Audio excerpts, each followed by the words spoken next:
Komisi 6 DPR Iya, gitu. iya, Jadi iya. komisi-komisi anggota-anggota Komisi 6 DPR ini bertanya-tanya Ya, gitu. ini nanti pengawasannya gimana nih kan? Iya. Transparansinya seperti apa? Bahkan ke wakil rakyat pun tidak dilakukan proses seperti itu. Kita udah ketemu ya sama orang-orang yang ada di Komisi 6 kan yang kemudian Betul. bercerita soal itu ya. Betul. Dan kalau kita melihat Komisi 6 sendiri juga sekarang sebenarnya juga tidak terlalu dekat amat dengan Erick Thohir kan. Iya, benar.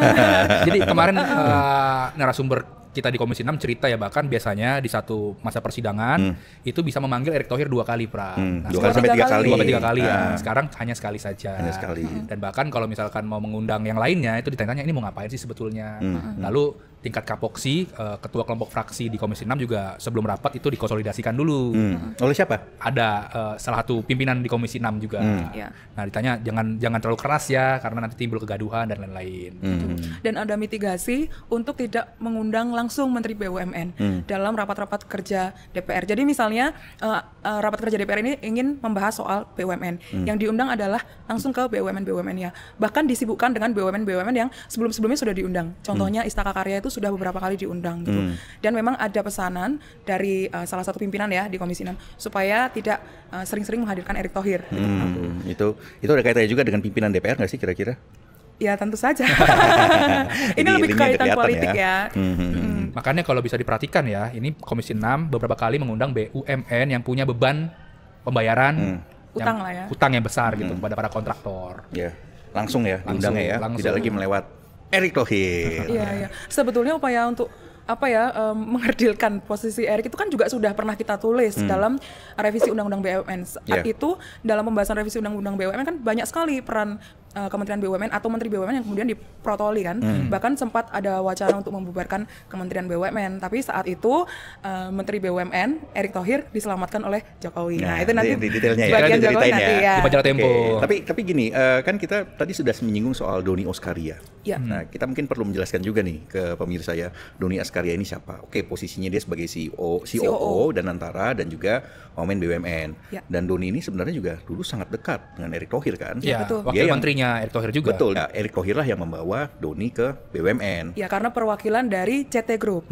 Ketika CT Group masuk dalam penanaman saham di Garuda, penambahan saham di Garuda. Ya, saat itu. dan tadi Cica juga sudah ketemu dengan Doni Oskaria ya bersama tim wawancara ya. Lebih pada aksi korporasinya Danantara dan bagaimana perbaikan-perbaikan BUMN di bawah Danantara sih. Nanti lengkapnya wawancara Danantara dengan Doni Oskaria akan terbit di majalah Tempo di Desk Wawancara. Oke, ya tapi kita spill sedikit lah bahwa Doni Oskaria ini memang punya kedekatan dengan orang-orang dekatnya Prabowo. Pram, Doni Oskaria juga merupakan kerabat Raffi Ahmad. Betul. Raffi Ahmad kan utusan khusus presiden ya. Ya. Meski sebenarnya gue konfirmasi juga tadi ya ke Lu tanya? Ya, gue tanya ke Doni Oskaria dan ya dia mengakui bahwa memang mungkin ada blessing politik, tapi blessing politik atau kedekatan itu tidak dia manfaatkan untuk hal-hal yang sifatnya titipan segala macam ya, dan dia juga merasa masuk ke Kementerian BUMN itu karena jejak profesionalnya, karena dia berasal dari kalangan profesional. Ya, Erick Thohir di Kementerian BUMN posisinya sudah mengecil ya, kewenangannya paling tidak gitu. Dan kita kan juga tahu bahwa sekarang orang-orang Erick Thohir pun juga dipretelin perlahan-lahan satu demi satu, ya kan? Yang pertama adalah Arya Sinulinga. Arya Sinulinga. Dia dicopot dari komisaris Telkom kan. Betul. Beberapa waktu lalu. Nah, ini ada salah satu komisaris juga yang cerita gitu kan bahwa Arya sudah mengetahui bahwa dirinya itu mau dicopot. Dan sebetulnya kaget juga dia kok bisa dicopot. Nggak bisa gitu copot. Kan ketemunya menteri, staf ahli menteri. Staf khusus Pram dari PSSI juga deket Ya, betul, banget gitu betul, kan. Nah, betul. ada cerita juga nih Pram. Jadi BUMN itu mengirimkan surat tanggal 22 Mei kepada 122 Korsek BUMN untuk mengadakan rapat tanggal 2 Juni di Bandung. Ya. Nah, Hari Senin lalu dong hari ya? Senin lalu. Nah, narasumber yang kita temuin ya dari Korsek-Korsek itu cerita bahwa Arya Sinulinga juga hadir di sana. Oke. Jadi di situ rapat membahas soal strategi komunikasi lah ya. Agenda setting. Agenda setting lah ya untuk BUMN ini bisa diterima ataupun di program-programnya diterima masyarakat begitu ya. Nah, narasumber yang kita temuin cerita bahwa Arya terlihat lemah atau lesu gitu kan. Nah, lesu. Bahwa sudah menyerahkan lah bahwa agenda setting ini sudah berpindah nanti ke Danantara. Ada dia mengundurkan diri dari Agenda setting itu. Nah, dan setelah itu ditutup dengan foto-foto begitu ya. Jangan lupakan itu, lanjut. Sebentar Silakan, dulu. lanjut. Ini sangat lucu nih. Saya lagi Anda menjawab, saya menghargai. Jadi gini Mas Gibran, pulau tersebut memang tidak berpenghuni, tetapi hak milik pulau tersebut jelas-jelas pemiliknya adalah orang Aceh. Yang kedua, di situ jelas ada prasasti Aceh, dan selama ini pulau tersebut administrasinya larinya ke Kabupaten Aceh Singkil. Nah, ketika Anda mengatakan di situ tidak ada pembangunan, makanya Bobby mengajak kami Aceh bekerja sama supaya pulau tersebut terbangun. Bang Gibran, dulu Luhut pernah ingin mengdagang pulau tersebut kepada pihak lain. Ya, Luhut, otak dagang Luhut yang ingin mendagang. Mungkin sekarang saat ini Aceh yang ingin didagang oleh penguasa-penguasa rakus tersebut. Mungkin ke depan daerah-daerah Anda. Jadi ketika Anda mengatakan pulau tersebut tidak membangun, tidak ada pembangunan di pulau tersebut, makanya dengan semena-mena Bobby mau masuk ke pulau kami dan ingin mengajak Aceh untuk bekerja sama. Siapa Bobby? Bobby itu siapa? Dia hanya orang gubernur. Kayaknya abang ini dari tadi ngarang deh. Ini bukan masalah baru, ini dari 2008. Iya. Biarkan aja dia bernarasi. Tapi ingat, Mas Gibran tenang dulu. Aduh, ngomong. Oke. Biarkan dia bernarasi. Ya sebentar Bang. Jadi begini. Ini bukan kasus baru, Bang. Iya kan saya belum menjawab. Biarkan dulu Bang. Bang Bro, jadi begini, biar begini, biar kita jelas semua informasinya. Jangan kita cuma bicara semau pikiran kita saja. Bang Breo, Abang kan baru naik. Ini masalah pulau ini. Anda paham tidak sejak kapan ini?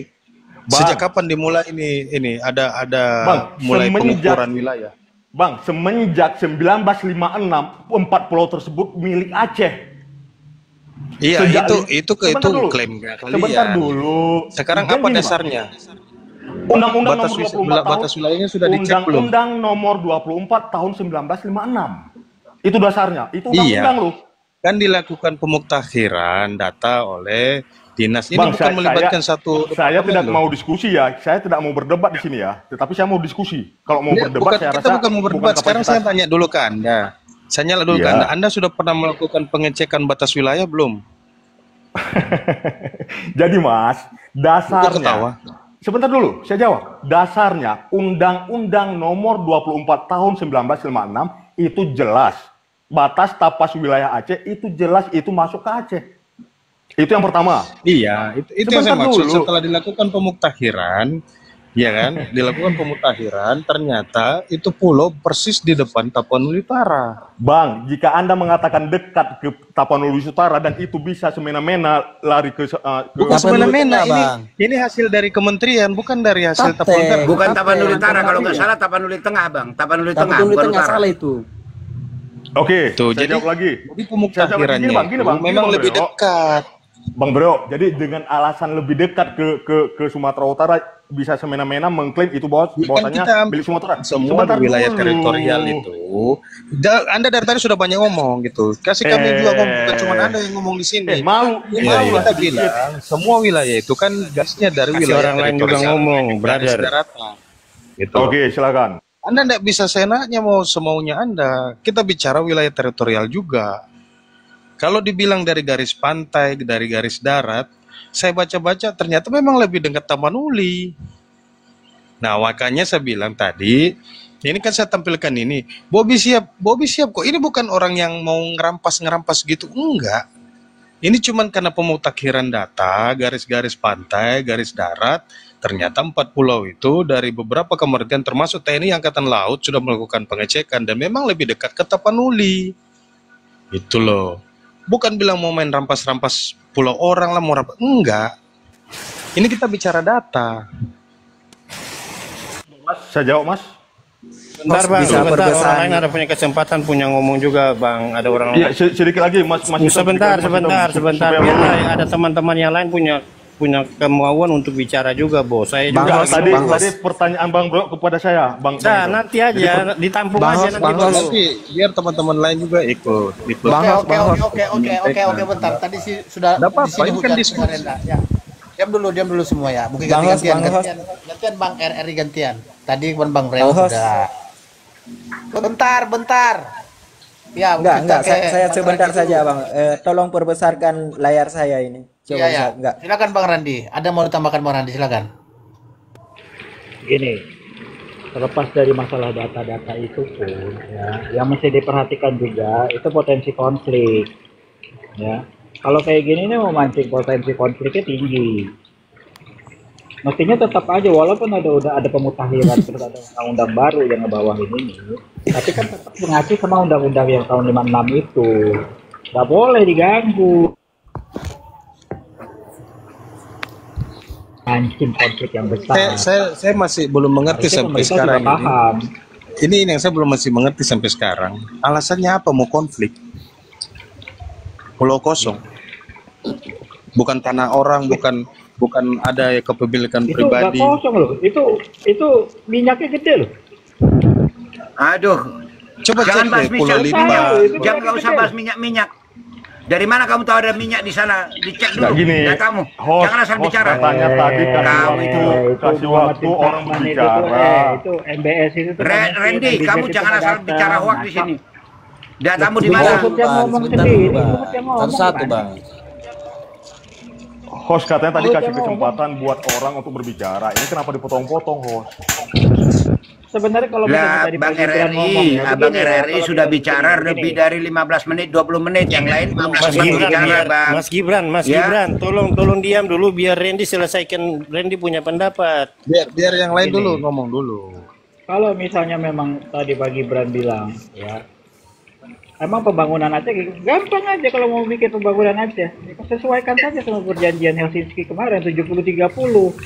DBH-nya Aceh kasih aja 70%.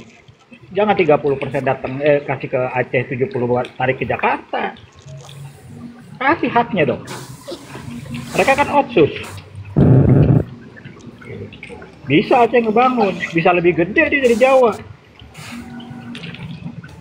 Randy, itulah gunanya mereka para pemimpin ini duduk bersama. Bang Gibran, jangan menampakkan kali Anda itu seorang kita harus mendorong mereka duduk bersama. Gibran, loh, jangan menampakkan kali Anda kalau kamu memang mencintai bangsamu, RRI, kalau kamu mencintai bangsamu, dorong pemimpinnya untuk duduk bersama. Bila perlu, 90% untuk Aceh tidak masalah. Selama sekarang sebentar dulu. Dari tadi kamu udah bicara. Dari tadi kamu udah bicara RRI.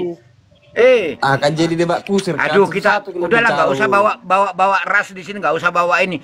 Kami tahu watak Aceh karena kita bertetangga. Ya, kita tahu daerah saya Kabupaten Dairi itu perbatasan Aceh. Jadi nggak usah bawa tua-tua di sini ya. Yang saya inginkan RRI adalah ayo kita dorong pemimpin kita untuk duduk bersama. Nanti terserah mereka, terserah keinginan rakyat. Mau itu 90 untuk Aceh, mau itu 10 untuk Sumatera Utara nggak masalah. Asal duduk bersama. Itulah yang saya mau. Gibran nggak ngerti. Gibran nggak ngerti ya, Pak RRI. Saya gini ya. Saya cuma ngasih tahu begini aja. Kalau kamu memaksakan diri ya. Dengar dulu Gibran. Berisik kan. Begini ya, tapi kalau saya ngelihat dari semua kejadian-kejadian belakangan ini yang sikap responsif dari pemerintah terhadap isu, saya pikir masalah ini pasti akan segera selesai, Pak. Dan ini pasti akan dikembalikan lagi sama Presiden Prabowo ke Aceh. Itu clear itu. Toh Pak JK juga udah turun tangan kok. Benar Mas Randy. Statementnya dia juga udah jelas gitu bahwa di sini kita mengacu sama perjanjian Helsinki dan undang-undang tahun 56. Jadi itu udah selesai Pak buat saya. Benar. Ya semoga saja lah Mas Randy. Jadi Mas Randy, saya rasa banyak juga. Bentar saya belum ngomong RRI. Saya dari tadi diam ini. Karena begini ya. Waktu pas Presiden Jokowi juga kan beliau juga susah payah loh mendamaikan Indonesia sama Aceh kan. Sampai Pak Sutioso datengin Pak Din Minimi kayak gitu kan, ini kita udah udah banyak juga lah effortnya dari negara untuk Aceh. Jangan sampai cuma karena masalah ini aja apa yang udah dibangun selama ini tuh jadi rusak lagi. Suaranya double. Saya pikir Pak Tito juga pasti akan paham betul bahwa kalau sampai ini diteruskan dan ini yang jadi bola panas, ini bahaya. Itu aja sih, makasih. Saya boleh ngomong ya, Kos? Ngomong. Jadi begini, saudaraku, RR ya, dan Kim Jo. Saya bersepakat dalam menuntut apa yang diinginkan oleh masyarakat Aceh terkait mungkin ada klaim soal 4 pulau ini, itu wajib gitu ya, bersepakat di situ gitu. Tapi yang saya tidak sepakat, ada isu yang bilang perang lah, merdeka lah. Kita ini Aceh dan Sumatera Utara itu masih ada dalam bingkai Indonesia gitu, bingkai negara Republik Indonesia. Kalau itu diklaim oleh Malaysia misalnya, ya kita angkat perang lah gitu kan. Kan jadi pertanyaan saya dari tadi di situ. Apa hubungan daripada kisru kegaduhan 4 pulau ini dikait-kaitkan dengan kemerdekaan dan perang? Kita bukan berperang dengan negara orang. Itu yang pertama. Yang kedua, kalaupun ada persoalan seperti ini ya pasti saya yakin akan ditinjau ulang sesuai dengan kesepakatan dan undang-undang yang sudah ada di bangsa ini gitu.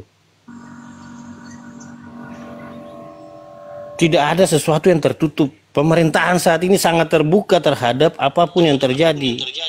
Transparan pemerintahan saat ini gitu. Dan pemerintahan saat ini tidak pernah ingin terjadi konflik interest di dalam masyarakat gitu. Ada solusi pasti yang diambil oleh pemerintah. Saya yakin itu. Tapi kalau kita bicara itu atas dasar yang positif. Tapi kalau bicara merdeka dan seterusnya, ya bagaimana kita mencari solusinya kan begitu. Saya senang kalau bicara-bicara seperti ini. Lebih baik kita bicara dalam prinsip-prinsip kebangsaan kita. Supaya yang kita sampaikan ini bisa didengar oleh pemimpin-pemimpin kita ini untuk cepat mengambil langkah-langkah yang positif terhadap saudara-saudara di Aceh. Ya mungkin orang bilang ini pulau kosong dan seterusnya. Ada yang bilang ini pulau singgahan. Itu adalah histori daripada sebuah proses-proses yang ada di dalam bangsa ini. Kita semua punya pulau-pulau yang ada di ini. Saya di Maluku juga pulau banyak. Ada yang klaim bilang ini, ada yang bodoh amat lah. Yang penting